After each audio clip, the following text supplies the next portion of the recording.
Make it 7:30 so we can, I'll go ahead and read the warning for the annual meeting.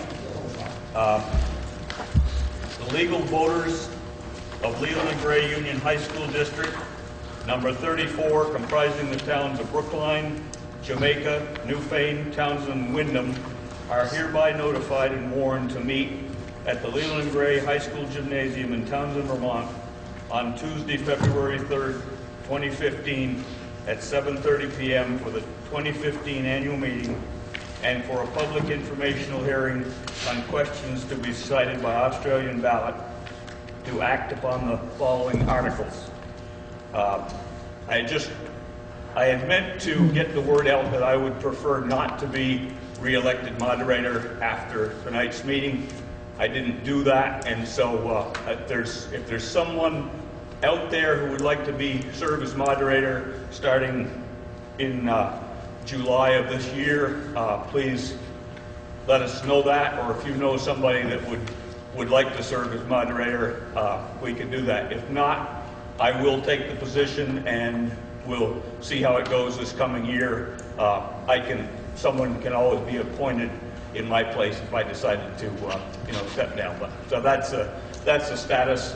I will run the meeting tonight anyway, regardless of who is elected moderator. The first item, Article 1, is to elect a moderator to serve from July 1st, 2015 to June 30th, 2016. What is your pleasure for a moderator?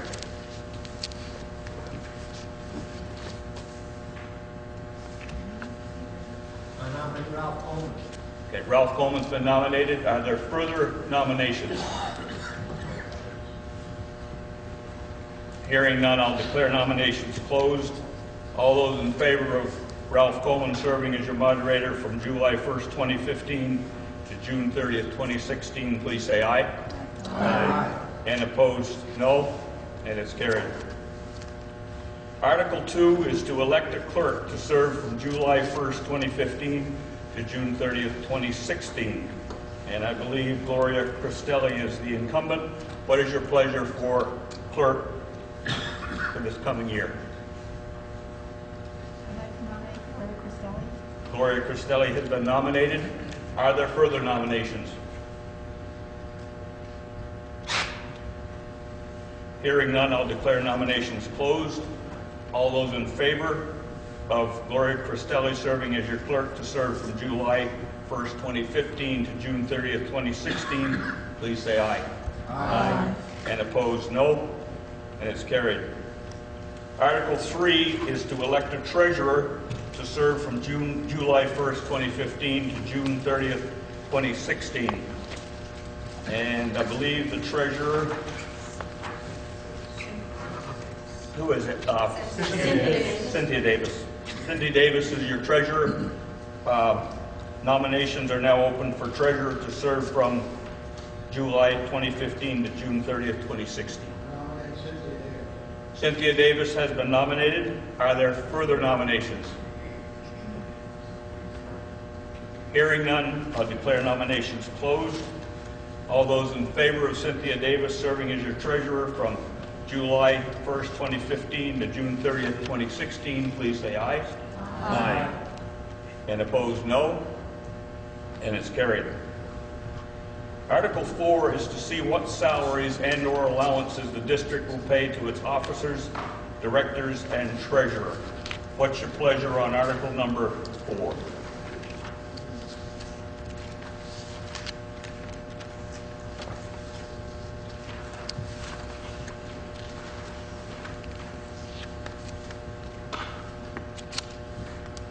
The present, if you go to page 4 in the annual report, you will see what is being done at the present, I believe.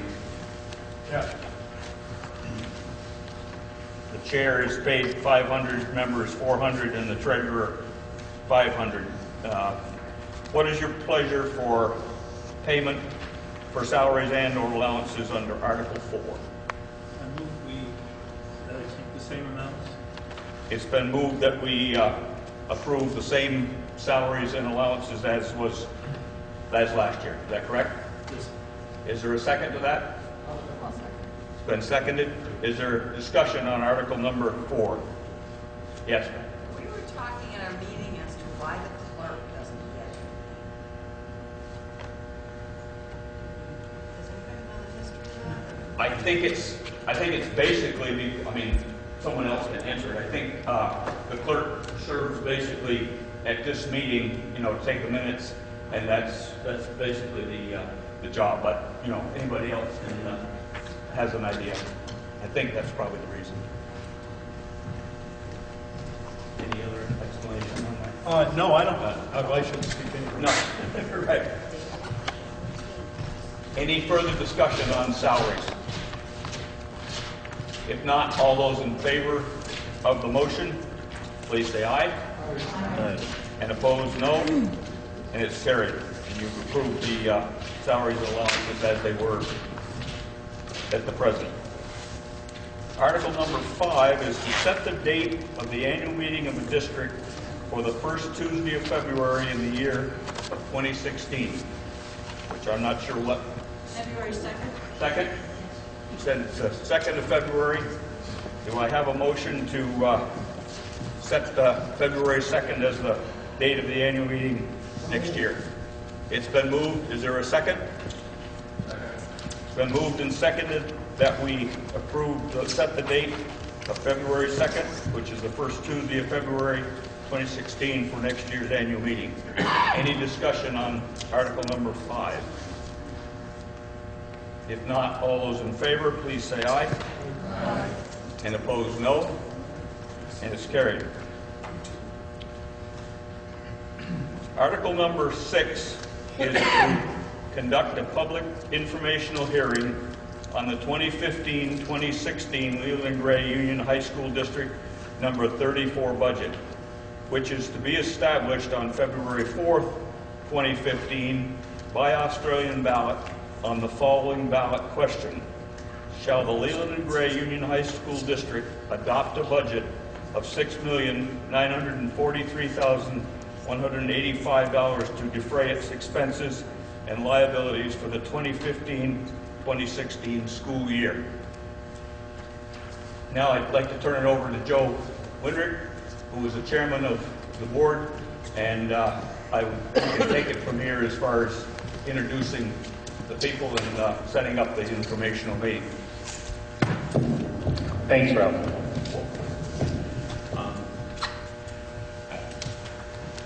Thank you all for coming. I figure we should probably introduce ourselves before we go before we respond to any questions you may have regarding the budget. As Ralph said, I'm Joe Windrick. I'm chair of the board. I'm Townsend representative, and starting on that end. Howard Iris, Wyndham. Bobbin Madawi, Newfane. Patty Dixon, Jamaica. Kelly Warner, Newfane. Twyla Holden, Townsend. Mike Dolan, Townsend. Menlo Ball, Brookline. Bruce Parliament, Jamaica. Corinne Dorfman, Principal Leland and Gray. Bud DePotis, Chief Financial Officer. Stephen John, Superintendent of Schools. If you can all hear me, I'd rather not use the microphone. If you can't hear me, let me know, because I'll go back to it. And I've got this portable here that anybody is moving, anybody needs a mic either way, we can use this. Okay, great. There was a brief, discussion of the budget included in the annual report. There was also information from both the superintendent and the school board chair about some of the things that happened this year. If anybody has any specific questions or wants any kind of specific information, I'd be happy to try and answer any questions some you might have.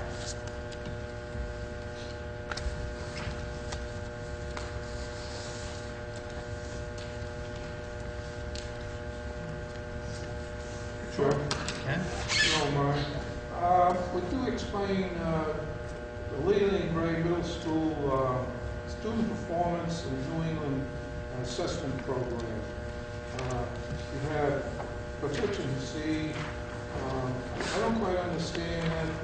Leland Gray, like reading is 85% proficiency. currently for grade 8, 77%. Who establishes the level of proficiency? The state or? The level of proficiency is based on the New England Common Assessment Program actual exam.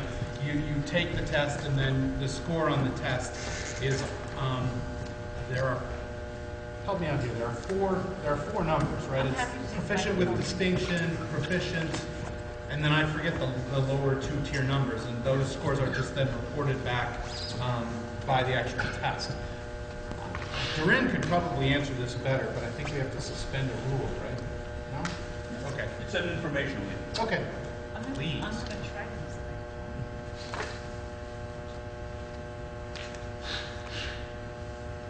Is it working out? That's my trouble, I couldn't figure out how to turn it on. That one's got an on-off switch. There we go. All right, I guess it took a minute to warm up. It's hard to. I use the microphone in assembly today, so I'm kind of on a roll. So when a student takes one of the NECAP exams, and any of them, science, math, reading or writing, they're scored on a 4-point criteria. And so if a student scores a 4 or 3, the student has passed the exam. A 2 or 1, they have not. And what determines a 3 or 4 or the 1 or 2 is by NECAP. They have their own scoring process. And then there's another, so then there's but it is a criterion based, so it has to do with how many the answers they get right and to which questions, because different questions have different answers. You know, there's a lot of written responses and drawn responses with diagrams. I only ask that because I see in some categories we're not doing too well. And I always thought Leland Gray was the premier school in the state. But looking at this, apparently we're not, because state-wise, we're below in many categories here. Isn't that so? Am I reading that correctly? It varies, and the state average varies too, and it also has to do with the average. I have to say that Leland and Gray's free reduced meals rate, that is students eligible for free breakfast or lunch, is almost 50%, and at some of our elementary schools it is much higher than that. The state average is around 35%, and so only about a quarter of boys, say internationally, perform at grade level who come from disadvantaged backgrounds. So what I very closely analyzed when reporting NECAP scores to our school board is the percentage of students who are proficient, who are eligible for free lunch, because chances are that they are below and performing below grade level on the exams. And so it is a disproportionate weight. Another interesting thing is that Leland Gray has been majority boys for the last 2 or 3 years, and our boys do significantly worse statewide than girls, and that's actually a national problem, not only at the K-12 level, but at now the college level, where there are some colleges that need to have kind of affirmative action programs to match the numbers of girls who are accepted to school, to colleges. And so those are two of the factors that weigh down our scores. We have talked about this topic extensively with our student school board members who have lots of things going on, so I don't think they were able to attend tonight. But they described to us the, how should we describe it? The attitude, or they don't see it as valid an exam as, say, the SAT or the ACT or their own teacher's finals in comparison. That taking a test for a test's sake, which is the way the NECAP is set up, it's high stakes for a school, but no stakes for a student, seems to be particularly entrenched at Leland and Gray, with maybe a lot of emphasis on critical thinking that we instruct in our classes. It's a very important thing to point out, and I reiterate to our faculty and students every year on the importance of the exam. So I see, though, we can expect this type of exam to be changing to a different type, a newer assessment of the capabilities of our students. That's going to be in our favor, you believe? No, I don't think it's going to be in our favor. In fact, I have spoken extensively with the state-wide testing coordinator, Michael Hawk, about these new SBAC tests that they're called the Smarter Balance Assessment Consortium. And he says basically whether the students are being tested in 3 through 8 and then again in 11, the new exams are based on the Common Core state standards. So the 11th graders exam is designed as if they had a Common Core standards from first grade on, which is not possible. But it's all based on the new level of Common Core standards, which is a year or two ahead of what Vermont's framework of standards has been. So he says that you can not really do a whole lot with the first year's data. He couldn't even call it valid as baseline data because we've only been implementing the Common Core classroom statewide for the last 2 years. I don't know if the press will have the same approach because the ability to compare one school to another is so easy if they're publicly reported, even if the data is not considered valid because the students haven't been taught at that particular curriculum or that level of rigor. Because there'll be Algebra 2 on it, for example, for the 11th graders, and that has not been the case with Vermont's framework of standards. It hasn't gone past, that is not Vermont's framework, but there was the case with the kneecap exams, which didn't go beyond college prep algebra, not algebra, geometry.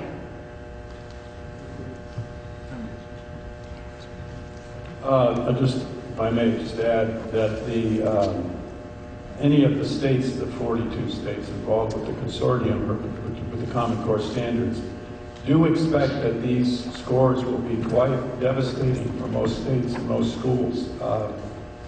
They're prepared for having pretty poor performance, both because of the reason that Durin spoke, but also the actual test itself is now online, asynchronous.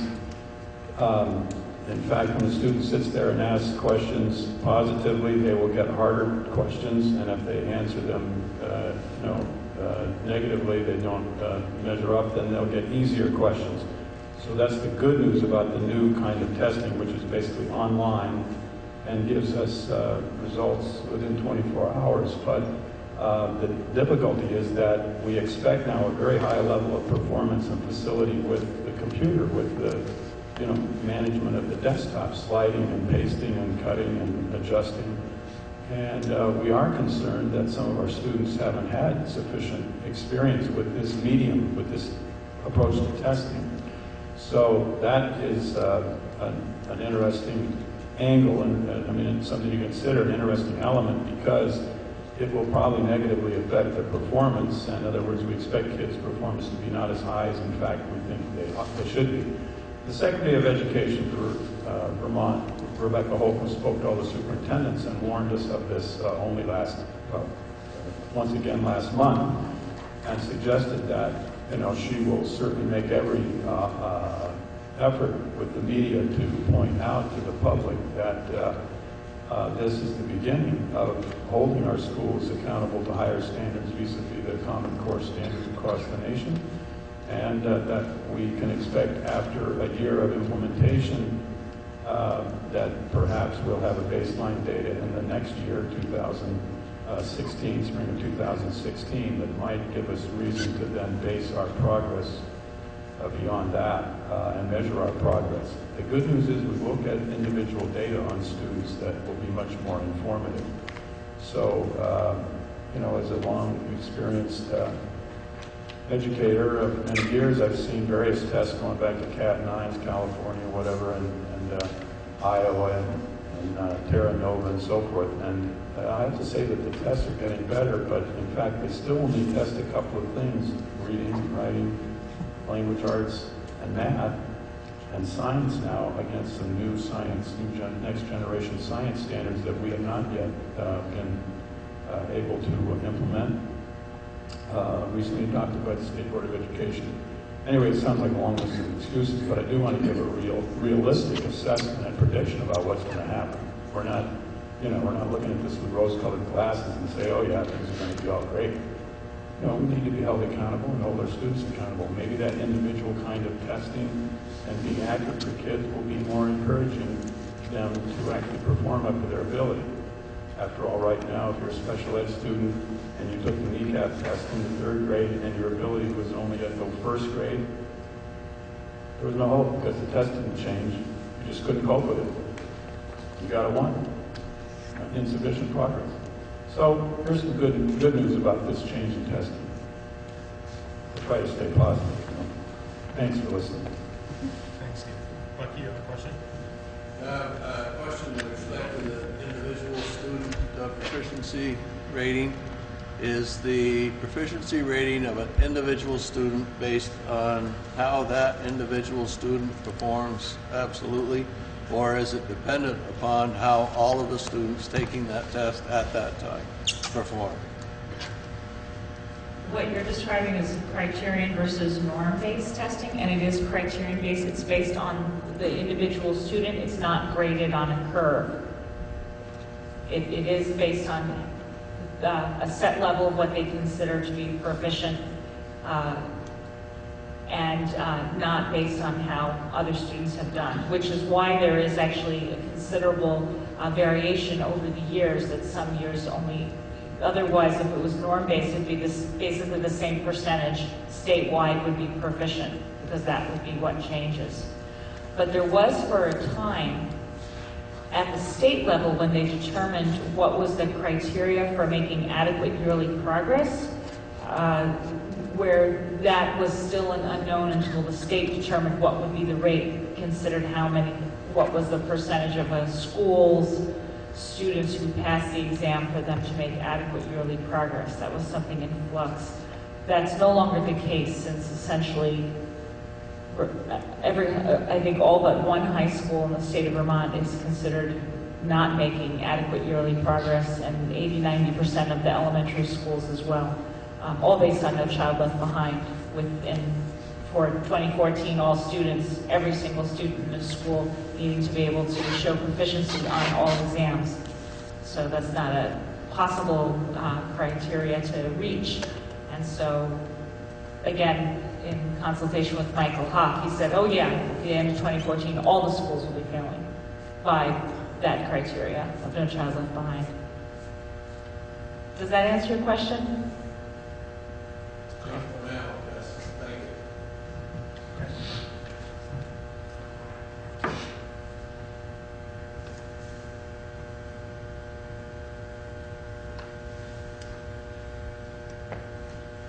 Anyone else?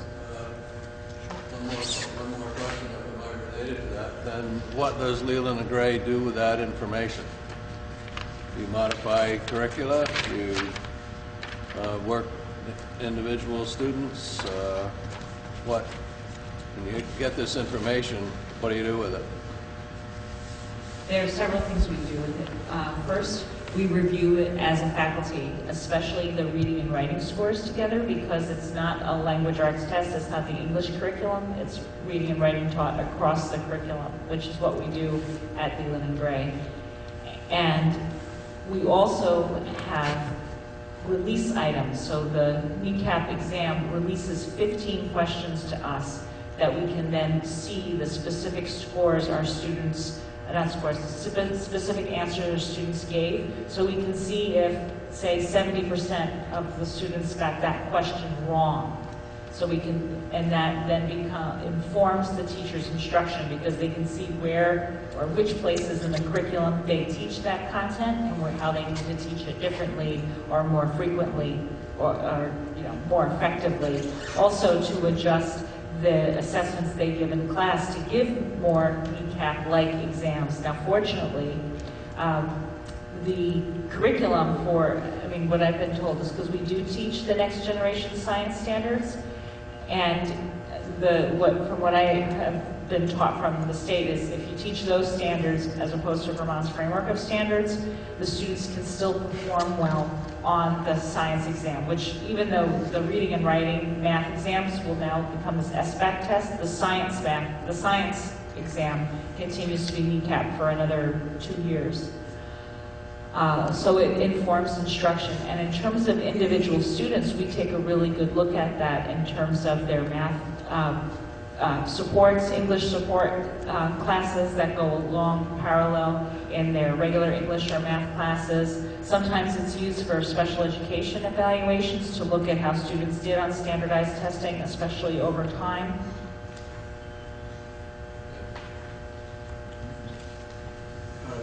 Duran's correct. I didn't want to imply that we're not teaching to the next generation science standards. What I'm trying to say is that we have not yet fully implemented that instruction K through 12. So we can only expect to have positive results over a period of time. The focus by the federal government and No Child Left Behind solely on math and language arts has required us, in terms of our federal grants money and Title I money, to devote those entirely to math and language arts instruction and improvement of instruction by our teachers at all grade levels. It's very difficult for a system to focus on everything at once, regardless of the resources. So that has been our priority, and that's why I am much more concerned about the long-term view on the next generation science standards. This will take quite a while to be fully implemented and meet our expectations.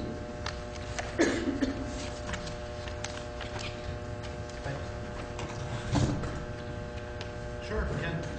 You don't mind? This is the level funded budget, no more than last year, is that correct? Yes. It took us 3 tries last year to get this budget passed. And I figured up after the 3rd try, we saved $57. And I guess it costs an awful lot of money to save $57 because we had to go through this 3 times in every town. We're gonna have another budget next year. I brought this question up once before. I'm concerned about, we're trying to keep our costs down as much as possible, but there's going to be times when you're going to have to increase the budget.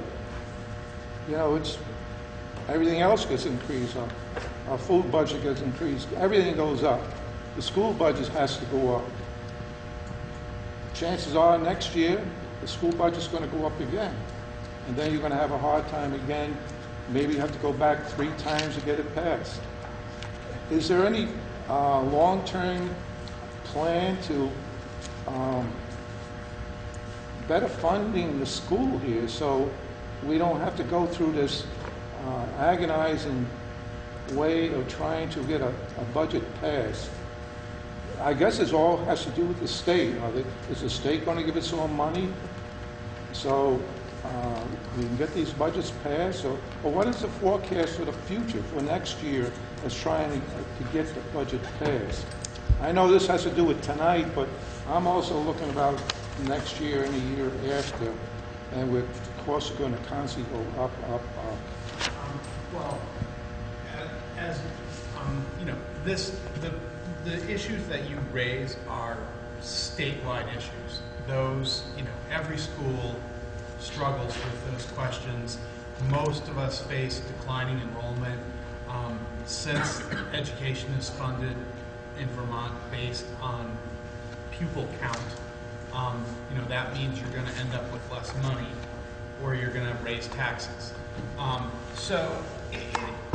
There isn't right now, there's not really the ability right now to look ahead and say, how are we going to do this next year? Because the legislature is feeling a lot of pressure from, you know, the taxpayers, the governors, towns are voting to, you know, hold a moratorium on anything that affects property taxes.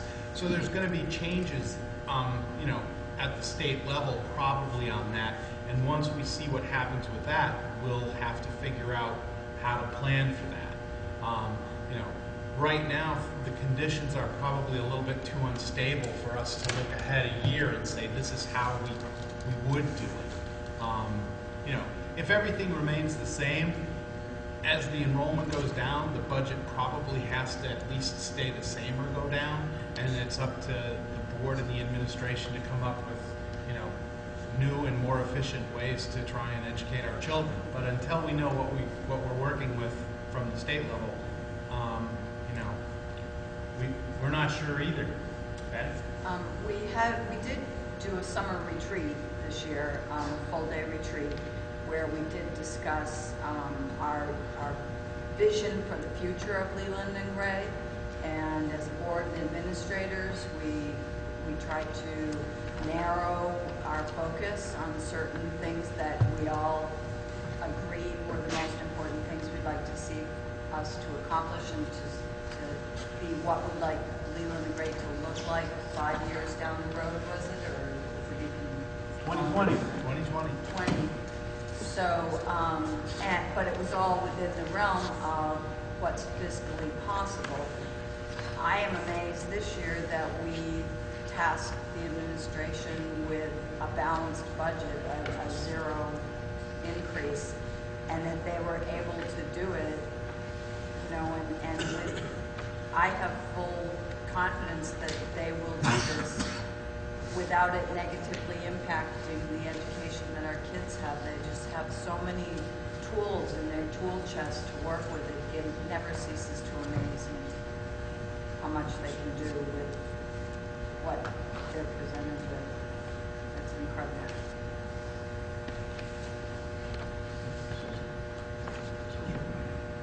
One more answer to your question. No, go ahead. Okay.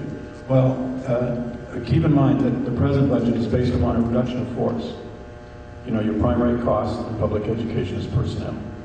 So there's a 1.67 reduction in force. And we obviously can't continue, as you're projecting, Ken, you know, to continue to cut our personnel costs by not having as many teachers. Eventually, there's a law of diminishing return. You really can't offer the courses. You can't provide instruction in all the curriculum areas. So we are in a tough spot. You know, obviously, you're the dedicated folks coming out to the annual meeting to discuss these issues. And I know that probably some of you recall, years ago, we've been here in this gym for an annual meeting to vote on the budget. We have 600 people show up and discuss in considerable detail, you know, what the merits are of the budget and propose to add money or take money away and so forth. That's probably is the case in your local school district. Certainly the annual meeting next week with the Brookline Newfane from the Newbrook School, those two school districts will meet and vote their budget from the floor. What I'm suggesting is that one of the things one of the tragedies or the positives about us going ballot is people get to vote at another time than tonight. And of course, the issue remains though, then why should someone come out to this meeting? And so you know, it's a problem in democracy that you, as the voters of the 5 towns that are members of the Union School District Leland Gray, have within your power to figure out how to do a better way if possible. But as far as funding goes, I'm not optimistic. I think that the governor and the legislature has gotten a pretty strong message from them to hold the taxes. And this is an example of what it takes to hold the taxes. And in some of your towns, you're going to see your taxes still go up, even though your budgets go down. That is very discouraging. But it is because of the common level appraisal and your share in your town, your share of the students at Leland and Gray determines what your burden is to support the Union School District. And these are really things beyond the board's control, beyond the administration's control. So I just commend those to your thoughts for the future too. I look forward to an exciting legislative session. I'm sure I'll be up there called upon to give testimony to the House Ed and Senate Ed committees. There was a hand somewhere. Yeah, that was me. okay, go ahead. So I have a specific budget question. Is that okay to move into Great. more Yeah. specifics? Yeah. Okay. On page 17, under expenditures, the first item is general instruction. I was just curious what that is. I mean, it seems like there's about every possible subject underneath it. So what is general instruction?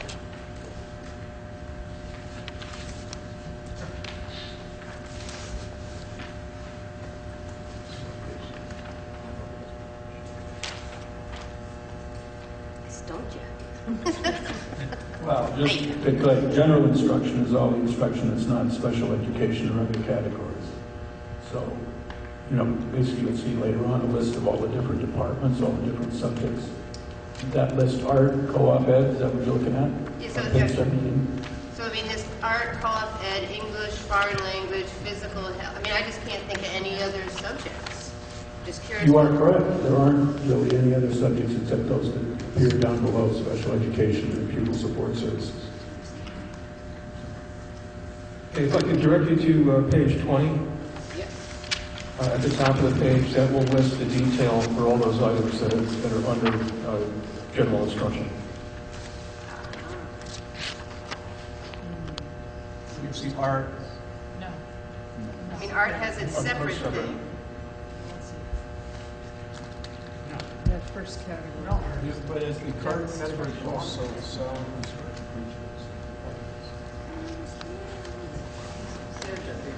I got it. So it's not really instruction. So it's not really, it looks like it's not instruction. There's no teacher salary in here. It's more things like for substitutes, insurance, stuff like that. Is that It's an correct? odd piece of nomenclature. I think you're right. I mean, I think it's outlined here, but, Yeah, it's just a funny way to put it. yeah. It has to do with supporting students. I mean, it's under general instruction, but they're really all support positions. The campus supervisor manages discipline, really all disciplinary issues except when it comes to suspension, which requires an administrator. He frees me up to deal with general instruction.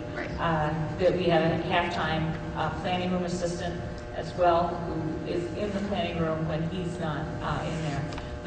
The education support system assistant provides tutoring all throughout the school day, before school and after school, as well as provides support to the director of student services, who oversees all the educational support plans for regular ed students who are nevertheless still not being successful in school. And there's some 50, 60 students who have a plan like that. Also in there is the $9,000 for dual enrollment. Are you familiar with that? So that comes from Act 77, the law that was passed a year or so ago, that schools need to allow juniors and seniors to have 2 courses, college-level courses for free. So for the first year or 2, it was paid at the state from the legislature. Now the cost is the burden of the local schools. So we have 100 slots this year of students who are choosing to do a college-level course. All those courses are actually taught at Leland and Gray, but those teachers have been approved by Community College of Vermont or Linden State College, so that meteorology or economics or psychology or all of our foreign language classes, our students get college credit for taking those classes. So but by law, we have to fund for 2 of them before they graduate. And if students want to take more college credits, because at this point, a student can graduate Leland and Gray with a semester or 2 of college credits, they would have to pay for the additional credits themselves, which is still only about $150 for a 3-credit course.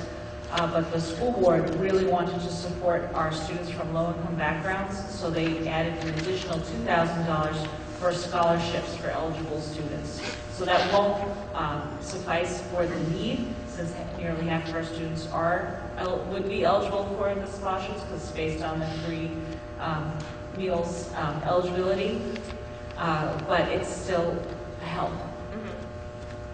So under general instruction, the first line in 100 is reserves, salaries, and benefits, but there's nothing there but then down below it says under notes.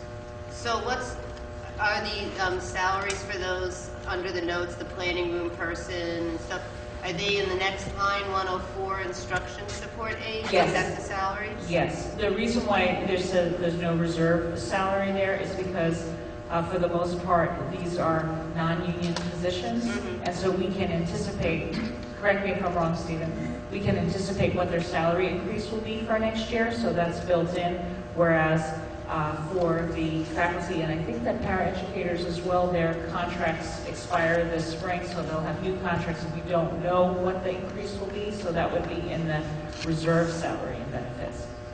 Got it. Thank you. I'm sorry I misunderstood the question.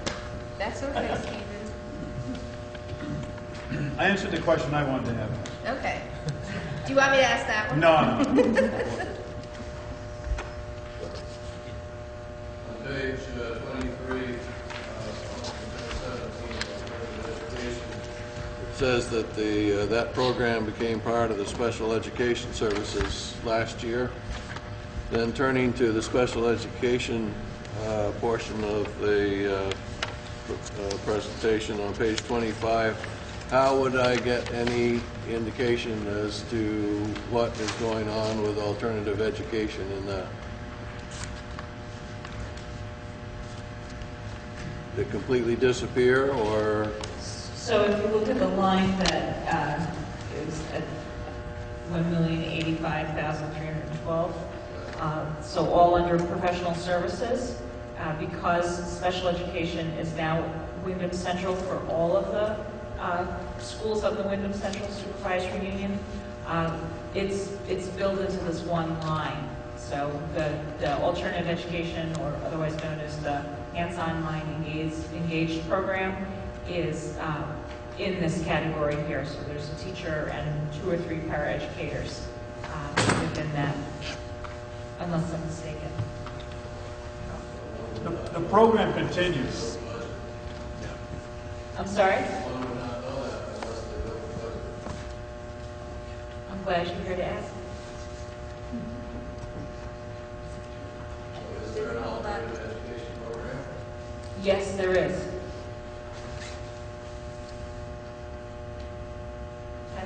I think all that moved over last year. This is the first year, 14-15, that it is a special education program. And you could get that budget broken down from the Wyndham Central office, because it is. Well, if you look at the WCSU budget, you'll see the breakdown. The only expenditure really on the gray is this assessment. So it's a single line item in this budget. The detail would exist in the, excuse me. Do you have the WCSU? In the Wyndham Central budget. Yeah. That's posted online if you want to look there. It's open to the public. But just to explain, I think the question really is, do we still have an alternate ed program? Yes, we do. Why is it now in the special ed department? Yeah. Right. That's what we want to reassure you. As you come to school, you can see it, and it's still here, very viable. It's an invaluable part of our program here. We have a number of students in the program who have individual education plan. So that's why it's incumbent upon us to classify it as a special ed program, and because of Act 153, we're obliged to provide that service under the supervisory union budget. That's no longer, special education can no longer be a local responsibility by the individual school district. Next week they do that hike up Mount Mansfield for 3 or 4 days. I don't envy them. It's going to warm up. So in terms of Alive and Well, absolutely. They come all down in one piece.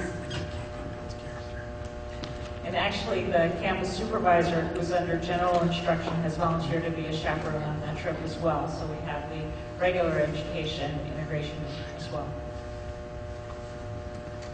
This is sort of an aside, but just with the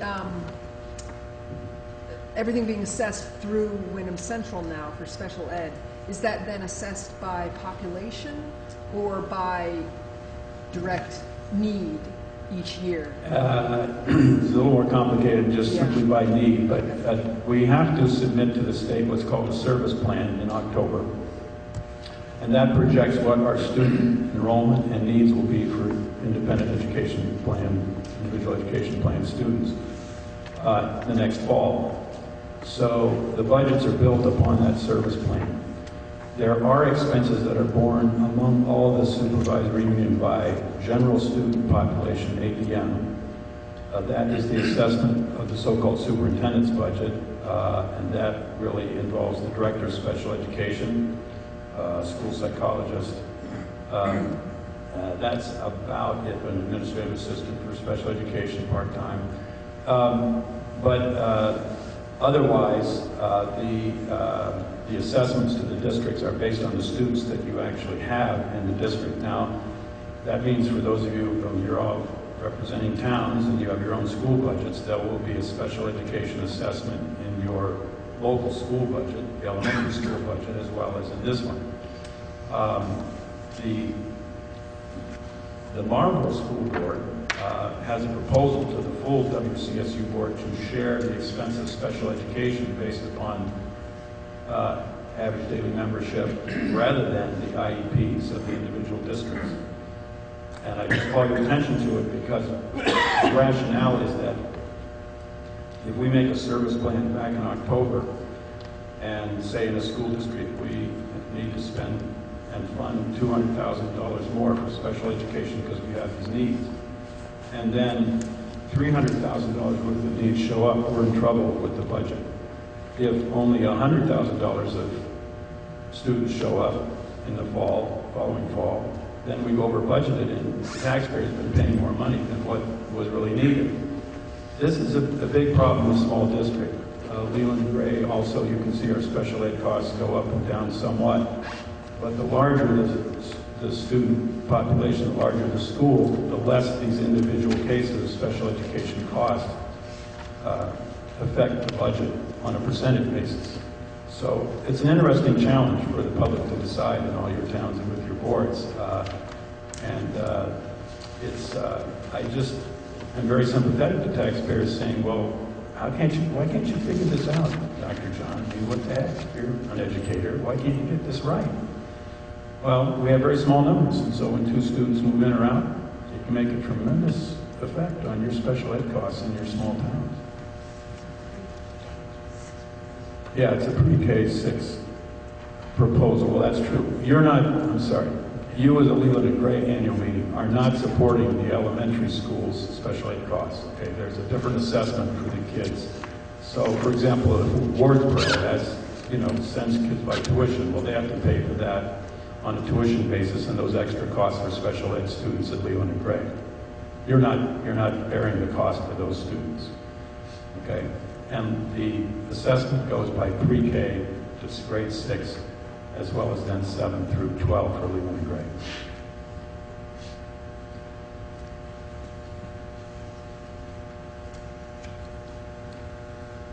Go ahead. I had two questions on page 16. Under expenditures, number 450, the 1,354% caught my eye, although it's not a huge dollar amount. But I'm wondering what is the increase there under grounds maintenance capital improvements? It's going up $33,850. The Leland and Gray District had a 5-year capital plan looking at our facilities and its needs. That was not funded last year in the final adopted budget. So we're trying to get some money back into ongoing maintenance and improvements. I think it's spelled out later in the document in more detail, exactly what we'll be spending, but the reason you have such a large increase is that the money was taken out of the budget last year. It's on page 10. What did you say, Patty? It's on page 10, 5-year capital needs statement. Is that what- Yeah, 2017. Patty calls your attention to page 10, where the 5-year capital needs statement is given. This is a way to impose some projected thinking and discipline over time. Now, you were mentioning about the 3 times it took to pass a budget, last spring. And of course, this is one of the measures we took to get a budget to pass.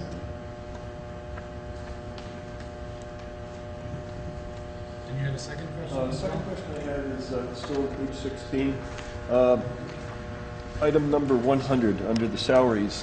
Since the faculty contract does expire, I believe, June 30th, and I know there are negotiations that are occurring now, in that dollar figure of $2,792,831, has there been a built-in increase to allow for an increase in salaries, or are things flatlined, or sort of where we are with that, please? Well, any change in salary is going to have an impact on the bottom line fund balance.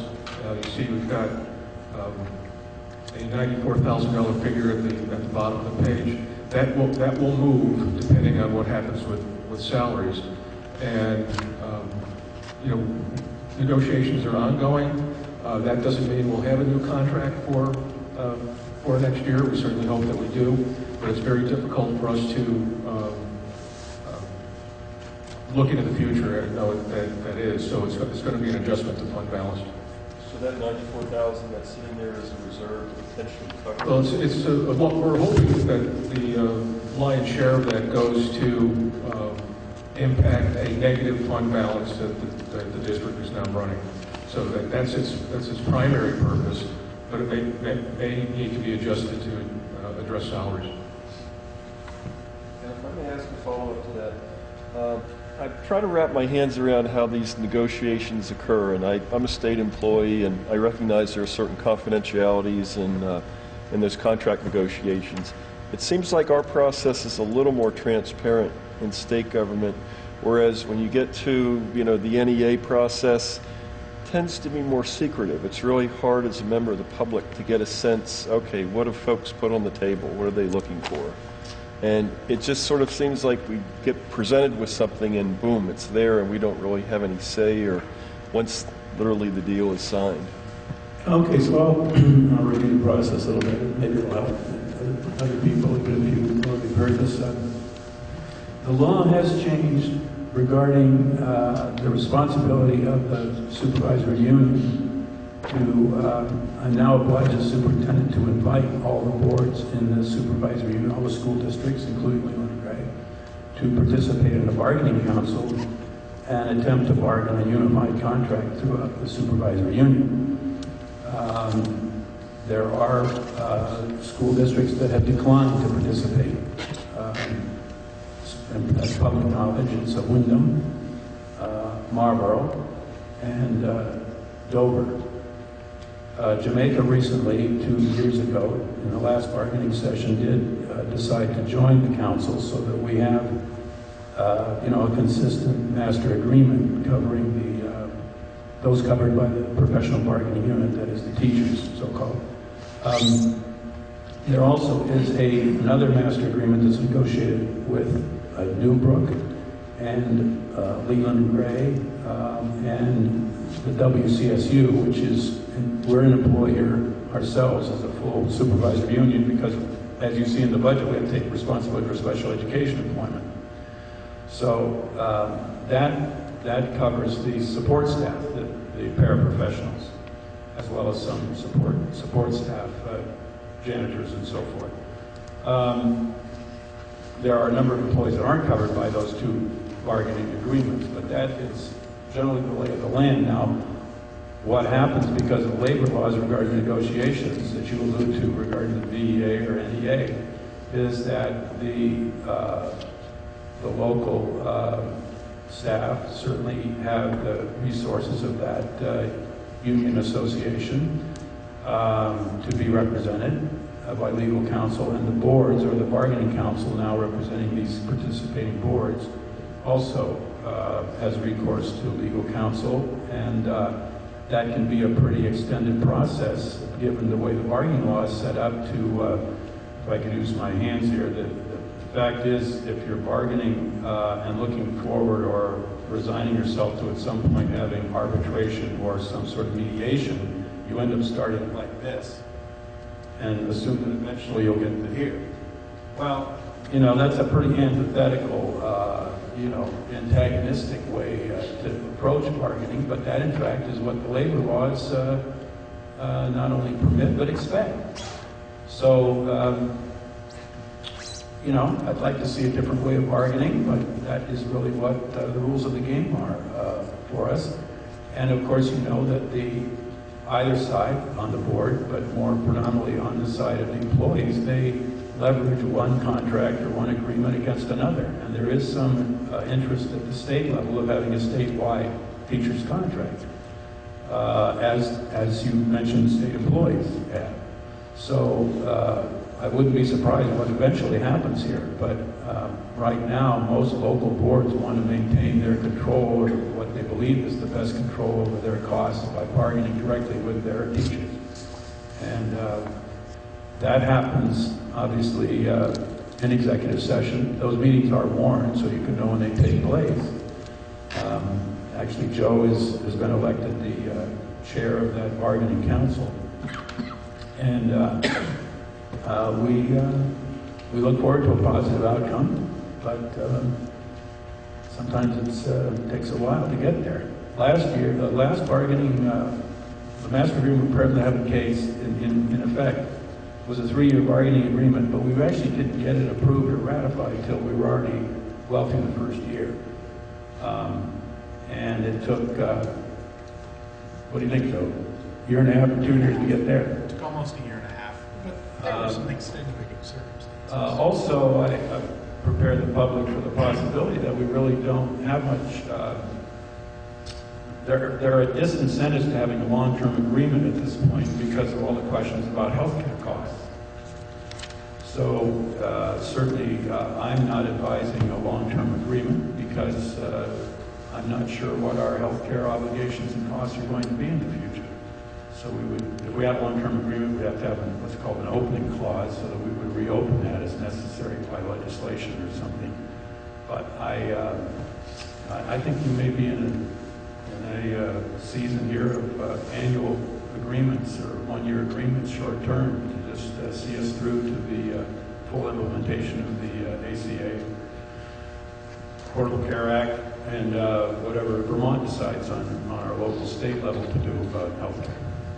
Typically, the longest length has been 3 or 4 years, I think, that I've seen. I'm not aware of any teacher bargaining agreements past 3 years, largely because the boards are actually by statute not able to commit more than 3 years to any contract. Oh, right. Well, the current contract, there was like a 0% increase For 1 year. in that 1 year. Yeah, that was an interim contract. Right. Yeah. So that, okay, that didn't count, and then we went into the 3 years. Yeah, you got it right. If I can put in a plug, I think I would encourage the board to, given where we are with a $100 million deficit and some other issues, I think it would be prudent to look at an annual basis, at least until some of these things stabilize, like ACA, as you mentioned. You know, the single payer went down the tubes, whole lot of changes. If we lock into something long-term, I'm not sure that's going to benefit the taxpayers or the school. Right. Those of you that are interested, the master agreement is posted online on our website as well. And you should be aware as citizens that the bargaining agreement that we have in place, the master agreement we have in place, is about the most favorable for the employer of any agreement in the state on the question of health care. Our employees, we only pay 78% of the premium, and our employees pay 22%. That is really quite different than most such agreements across the state. I think it's roughly, usually between 10 and 15%. Yeah, you got that right. Yeah. So we are not anxious to change anything or open that up. Thank you. Ken, I know you've been was wondering about, I think I read somewhere in here, I can't find it, about early retirement. I think it was offered to 3 employees, early retirement, and maybe one person took you up on that offer. And I was curious to know, if that's the case, does that mean you had 3 employees that, 3 too many employees you really didn't need, and you're trying to retire them as soon as possible? Or what was the reason for that? Or are you trying to get some teachers? I know they get very high salaries. If you can get a person to retire with a high salary, you can possibly get 2 young teachers in place of that one. What was the reason for those 3 teachers being offered early retirement? Well, it is, if I may, it is an effort. Is that in the book? I believe You're correct. There probably was something in there in one of our reports. I didn't speak specifically to it, but the ideal situation is if you have a great deal of your employees who are at the senior end of the experience level. They're maxing out at salaries that are pretty high. By the difference between a starting teacher in the high 30s and the top of our salary schedule in the high 60s is pretty significant. So, in fact, if you have many of those people, you don't want to lose all your senior staff members, but the ideal balance would be to have a third, in terms of continuing employment. That is the interest that the board was pursuing. We didn't have anybody particularly like you want to get rid of somebody. That's not what's going on here. This is just a matter of professional decision. Now in Vermont there is no mandatory retirement age for teachers. So if a teacher wants to keep teaching into their 70s or 80s, there is no way that you can oblige them to retire unless they just aren't performing. The Secretary of Education spoke to the superintendents about this, and in fact we received a memo that all the boards got as well, suggesting that we need to look at this issue of what our employment, what our personnel costs are, and where they are, where they could be improved by providing incentives, because if the incentive is properly offered, it will benefit both the employee and the employer, and especially the employer over the long term.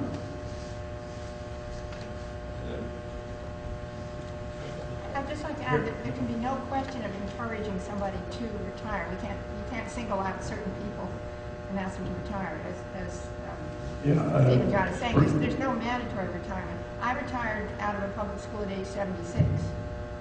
So you can keep going if you want to. And actually, Linda reminds me of something very important, and I caution all the principals against this as well. Administrators who are the supervising and evaluating, the performance of our teachers can't go to a teacher and say, "Now, have you thought about retiring?" That would be definitely unprofessional and inappropriate. So that's why we have to offer this in a neutral way, set criteria that focus on a certain, total of experience and age, or whatever criteria we think is going to reach the sweet spot. And then we have to roll the dice in terms of how many people actually take us up on it. Okay? And we don't want to offer too many. That's limited as well, because you don't want to lose those people. It's an interesting balance, and this is something that was unheard of 10 years ago in Vermont.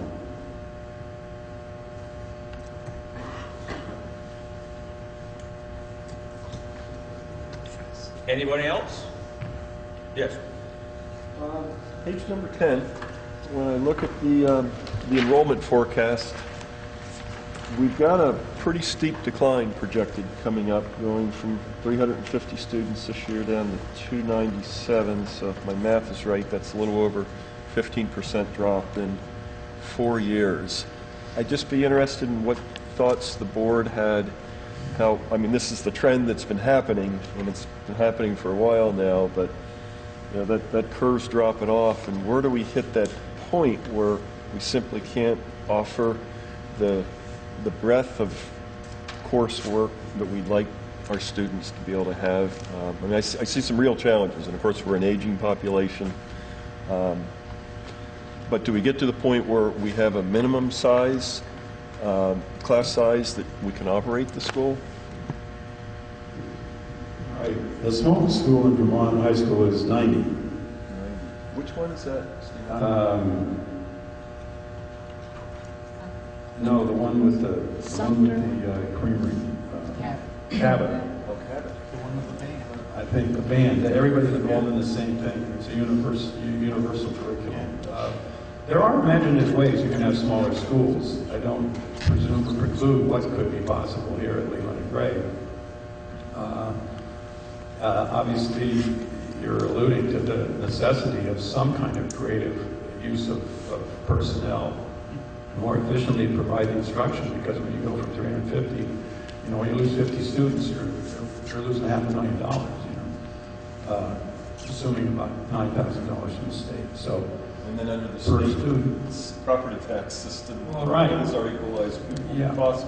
Yes, and yeah, and it affects your income stream in other ways besides the per pupil spending. But at any rate, that's this is presented to the public with exactly the intent that you've responded in the way you responded.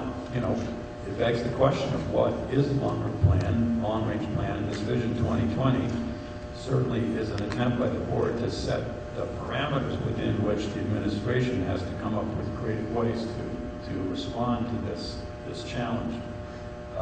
I'll leave Durin to speak specifically more to it, but that's the general statewide picture.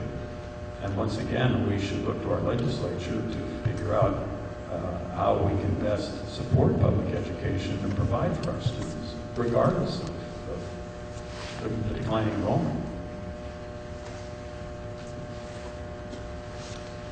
We did talk about this extensively throughout the summer, as well as at multiple board meetings since then. And one way that I'd like to first start by mentioning is teachers having numerous certifications. So there's a member who typically teaches in our social studies department who also has begun teaching in the science department. And depending on which electives or the number of students in each grade level determines to what extent this teacher is in the social studies department versus the science department. With the reduction of foreign language going from 3 full-time to 2 full-time teachers, we were able to preserve French, not only for the students who already began and continuing through French 4, but also for our incoming 7th graders, because we have 2 teachers who are licensed or becoming licensed to teach French as well, who are in other departments. So in terms of consolidating and strengthening our current staff, especially our younger staff who love working at Leland and Gray and want to continue their careers here. We have considered options involving technology. Those are not necessarily cost-saving or educationally sound, so it's something we look at with considerable skepticism, but also curiosity because of the extensive work that's happening around the country in that regard. But also with the Act 77 Flexible Pathways legislation, it requires schools to look at students' proficiencies in their graduation. So while we have a credit-based graduation system, they have to be based on the students achieving proficiency, and we also have to allow them to get credit for work. So workplace learning, they call it. And so that is credited learning outside of the traditional classroom. A simple way we started doing this years ago was when students were able to earn half credit in PE outside of PE class by participation in our athletic programs. So there's other ways for students to be able to make progress towards graduation in non-traditional ways, which are strongly encouraged by the state, and I would say not least of all because they're cost-saving measures. Sure. This trend that you see on this graph of declining enrollment is a statewide phenomenon. And what it's going to mean in the long run is schools are going to cost less to run because slightly lagging this decline in enrollment is going to be a decline in staff. You're going to need less teachers, less staff to teach less kids, and it's going to cost less money. So in the big picture, this is a problem that's going to solve itself in terms of school finance. As far as offering programs to kids, this is where the internet's going to be taking up the slack. We have the resources now in our schools to teach kids anything. And there's my answer. I'm a little bit, I'm reminded to be somewhat pessimistic about the long-term projections. While this graph is going down dramatically, our special ed numbers are remaining flat. That means that an increasing percentage of the budgets in our schools in Vermont will be devoted to special education, not to the general education population.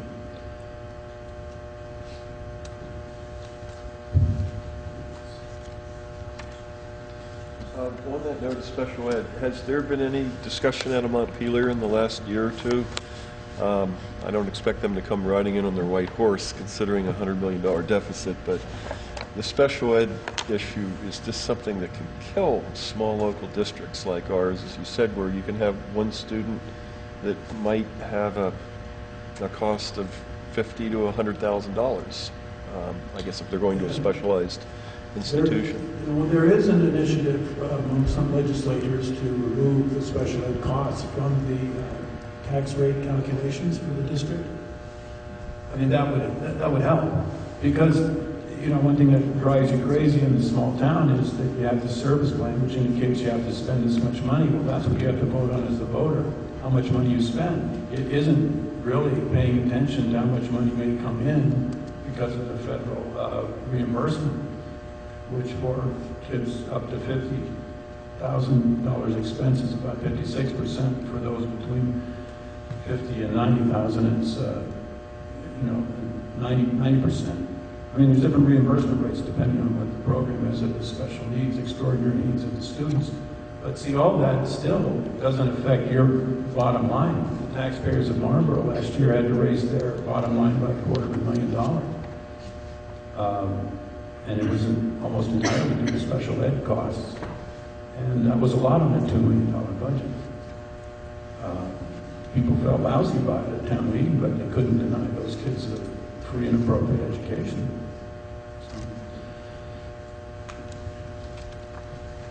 Hope we all have a big cheer when we leave and not get too doom and gloom about everything, because public education is the most important endeavor we enter into as public entities.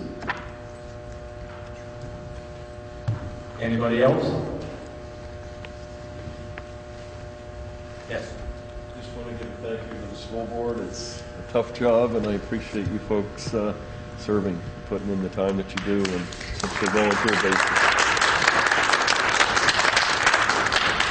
Glad you come and ask your question. Yeah, thank you people for coming out, and tomorrow is really, I wish we had some better way to get it out to the people that is very important for them to come out and vote at the polls, but it's a very tough job. As you look at the numbers last year, the voting, they finally get up to about almost 700 on the last vote, and I think 2 or 3 of our towns have more people on the checklist than that number, one town. So it's a tough thing to get out, but that if there is a way to get, tell your neighbors, friends, or whatever to get out and vote tomorrow, it's really important.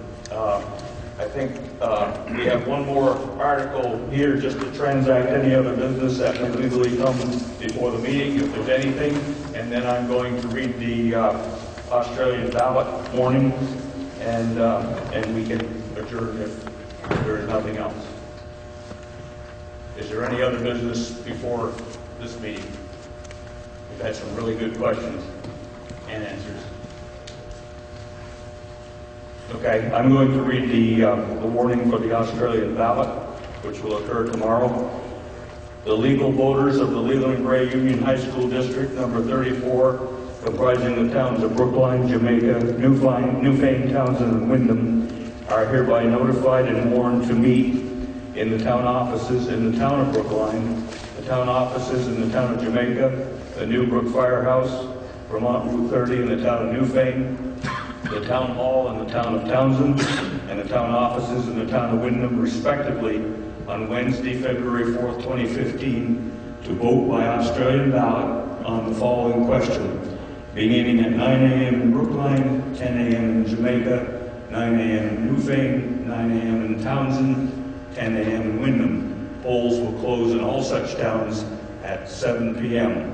And the article reads, shall the Leland Gray Union School District adopt a budget of $6,943,185 to defray its expenses and liabilities for the 2015-2016 school year.